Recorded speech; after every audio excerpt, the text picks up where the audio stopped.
আসসালামু আলাইকুম। আবার আমি চলে আসলাম আকাশ অ্যানিমেশনের পক্ষ থেকে। বিগত ক্লাসে আমরা দেখিয়েছিলাম গ্রেডিয়েন্ট, কালারেজ মাক্স টুলস এবং ফিল টুলস, ইনক্লোজ ফিল টুলসের কাজ দেখিয়েছিলাম। আজকে পরবর্তী ধাপের যে তিনটি টুলস রয়েছে সেগুলোর কাজ দেখাবো। সো টুলসগুলো হচ্ছে অ্যাসিস্ট্যান্ট টুলস। নেক্সট যেই টুলসটি রয়েছে এটা মূলত মেজারমেন্ট করে থাকে ইন পয়েন্ট এবং out point, I think two point. Then হচ্ছে রেফারেন্স ইমেজ টুলস। সো আজকে মূলত এই তিনটি টুলস নিয়ে আমরা আলোচনা করব। সো ফার্স্ট টুলসটা রয়েছে অ্যাসিস্ট্যান্ট টুলস। সো অ্যাসিস্ট্যান্ট টুলসটা কীভাবে কাজ করে আমি দেখাচ্ছি। মূলত এটা আমরা ইন পয়েন্ট এবং আউট পয়েন্টে একটু ড্র্যাগ করে নেব। ড্র্যাগ করার পর এইখানে দেখতে পারবেন অল্টারনেটিভ যে অপশনগুলো রয়েছে, এখানে বেশ কিছু অল্টারনেটিভ অপশন রয়েছে। সো আমরা এগুলো একটা একটা করে অ্যাপ্লাই করে দেখব। মূলত কোনটার কি কাজ আপনি এক ইন্ডিভিজুয়ালি ট্রাই করে দেখবেন, সেক্ষেত্রে আপনার ডিটেলসলি আপনি এটা বুঝতে পারবেন কাজটা কোন টুলসে কি কাজ হচ্ছে আর কি। তারপরেও যদি আপনার কোনো রকম প্রবলেম ফেস করে থাকেন, ডেসক্রিপশনে আমি আমার হোয়াটসঅ্যাপ নাম্বার দিয়ে দিব। সো আপনারা চাইলে আমার সাথে কন্ট্যাক্ট করতে পারেন কোনো প্রবলেমের ক্ষেত্রে। আমি সেটা সলভ করে দেওয়ার চেষ্টা করব।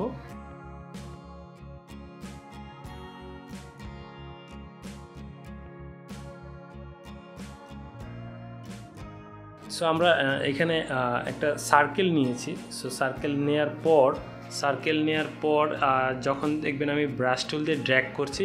সো আপনি যখন ড্র্যাগ করবেন তখন দেখবেন যে আপনার সার্কেলের বাউন্ডারির উপরেই কিন্তু কালারটি অটোমেটিকলি হয়ে আসতেছে।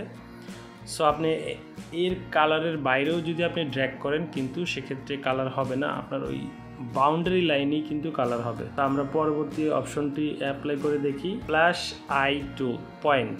সো এটা আপনি রংধনুর ক্ষেত্রে ইউজ করতে পারেন। রংধনুতে আমরা যেরকম 7টা লেয়ার দেখি কালারের, এরকম কিন্তু আপনি কালার তৈরি করতে পারেন একটার পর একটা। সো দেখতে থাকুন আমি কিভাবে একটার পর একটা কালার দিচ্ছি এখানে।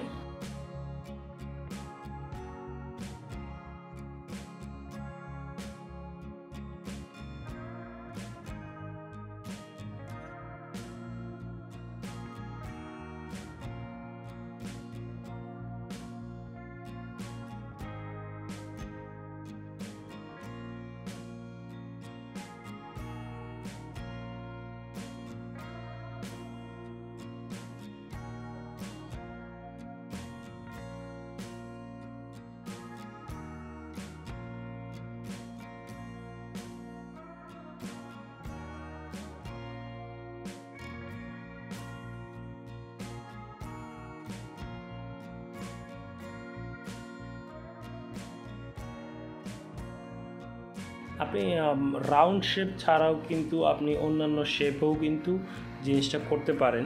এখানে কিন্তু দেখতে পাচ্ছেন খুব সুন্দর রংধনু টাইপের একটা কালার চলে আসছে। সো সেক্ষেত্রে আপনি রংধনু আকারের শেপ নিয়ে কিন্তু এভাবে ড্র্যাগ করে কালার করতে পারবেন। বাকি যে অংশটুকু আপনার দরকার হবে না সেটা আপনি ইরেজ টুল দিয়ে মুছে ফেলতে পারেন। আমার এখানে ইনফিনিটি রুলস যেটা আছে সেটা দিয়ে আমি অ্যাপ্লাই করে দেখি কাজটা মূলত কীরকম হয়ে থাকে।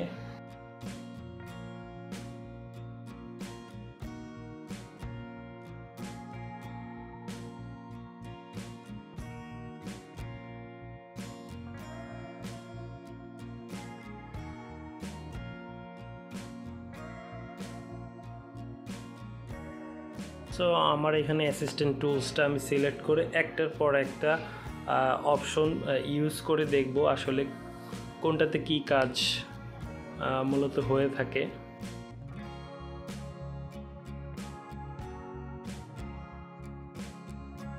এখানে দেখতে পারবেন যে আমার ব্রাশ টুলের এখানে কিন্তু ক্রস চিহ্নতে চারদিকে 4টা পয়েন্ট রয়েছে।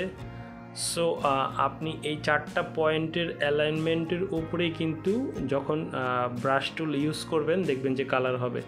সেক্ষেত্রে আপনি যদি নিচে চলে আসেন, নিচে বা উপরে,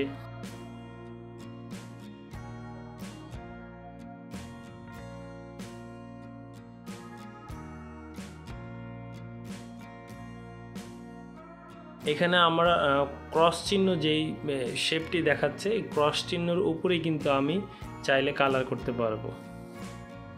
সো সেটা ডাউন বা হচ্ছে আপ, যেইভাবে আপনি কালার করতে চান সেক্ষেত্রে সেইভাবেই কালার করতে পারবেন। মূলত আমি যদি ব্রাশ টুল দিয়ে এই জিনিসটা করে থাকি সেক্ষেত্রে আমার কিন্তু লাইন আঁকা বাঁকা হতে পারে। এটা আপনি মেজারমেন্ট ঠিক রেখে এই কাজটা করতে পারেন। সেক্ষেত্রে উপরে ব্রাশ টুলের পাশে যে লাইন টুল আছে সেটাও আপনি ইউজ করতে পারেন। এক্ষেত্রে দেখা যাচ্ছে এই জিনিসটা খুব ইজিলি কিন্তু আপনি করতে পারছেন। যেটা হচ্ছে আমি ক্রসলি কালার করলাম, এখানে আমি ক্রসলি কালার করেছি, দেন হচ্ছে আবার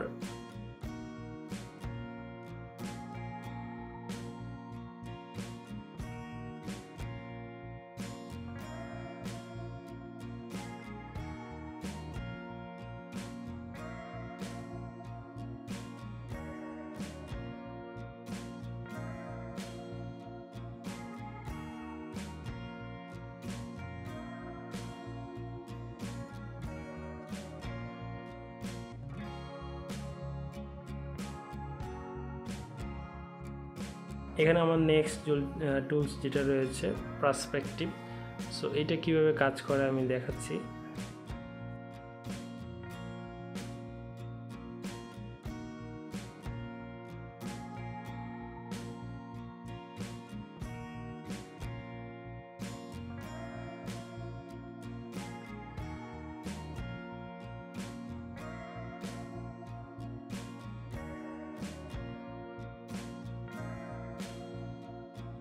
শেপ নেওয়ার পরে দেখবেন যে একটা নেট বা হচ্ছে জানালার আকৃতির মতো একটা সার্কেল চলে আসছে। সো এই সার্কেলের উপরে আমি খুব ইজিলি হচ্ছে ড্র্যাগ করতে পারবো, কালার করতে পারবো।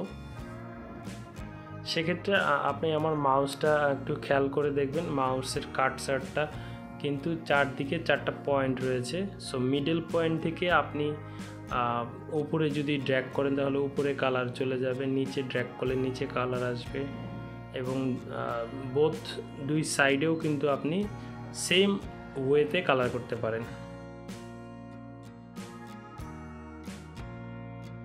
সেক্ষেত্রে আপনার মার্জিন দেওয়া যে লেয়ারটি আছে লেয়ারের উপরেই কিন্তু আপনি কাজ করতে পারবেন।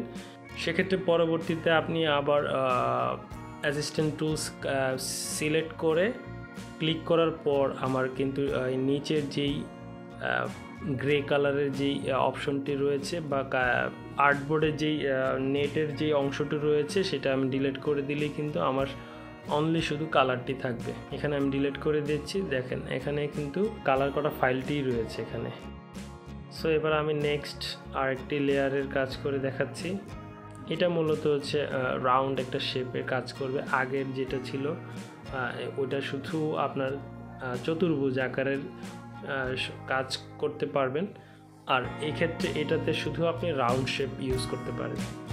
আমরা দেখা যাচ্ছে যখন আমরা রাউন্ড কোনো শেপ নিয়ে থাকব সেক্ষেত্রে সেটা কিন্তু সোজাসুজি রাউন্ড হয়।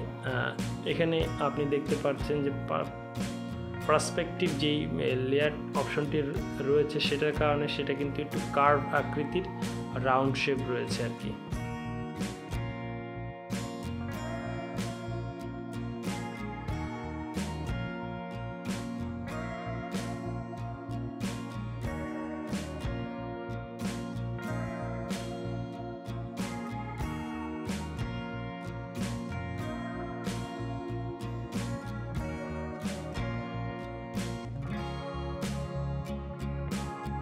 এখন আমরা রুলারের অপশনটা দেখব।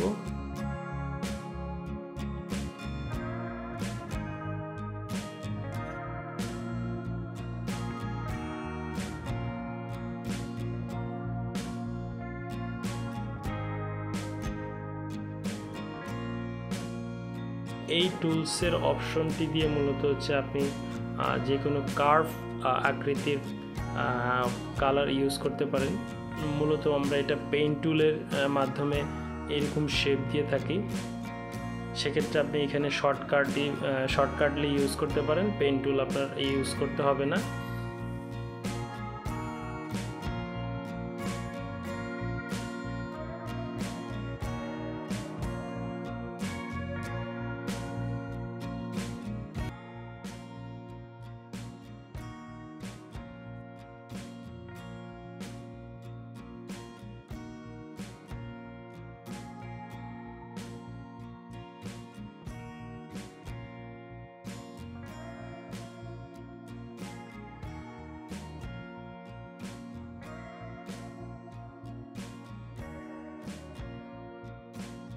সো নেক্সট যে অপশনটা রয়েছে সেটা হচ্ছে ভ্যানিশিং পয়েন্ট।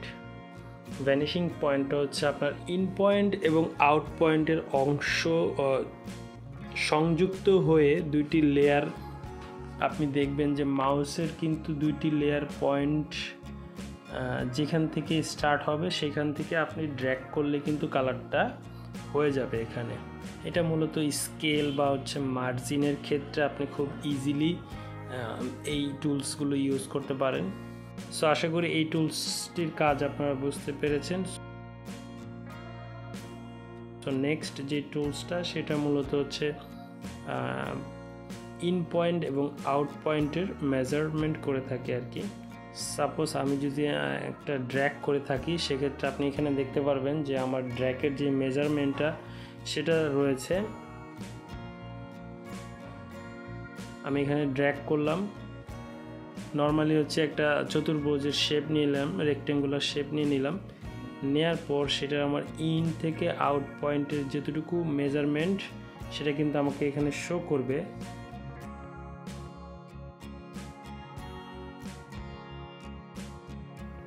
ডিস্টেন্স আমার এখানে 6.4, তারপর হচ্ছে কত ডিগ্রি আপনার অ্যাঙ্গেল রয়েছে শেপটার সেটাও কিন্তু আপনি মেজারমেন্ট করতে পারবেন।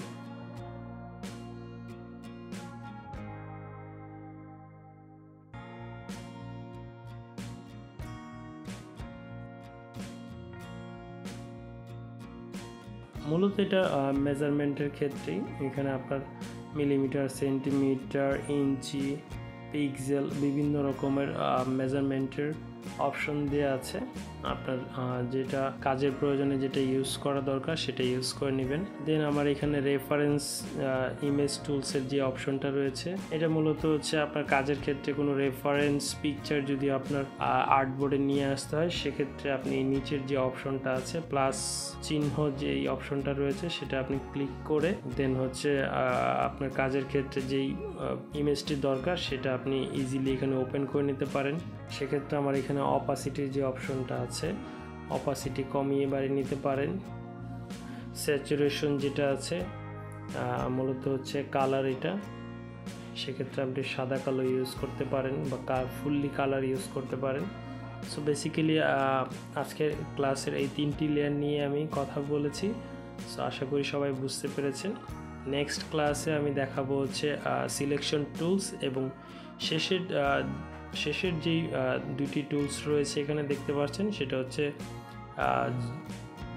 হ্যান্ড টুল এবং হচ্ছে zoom in out tool. So আজকের ক্লাস এই পর্যন্তই। সবাই ভালো থাকবেন। আসসালামু আলাইকুম।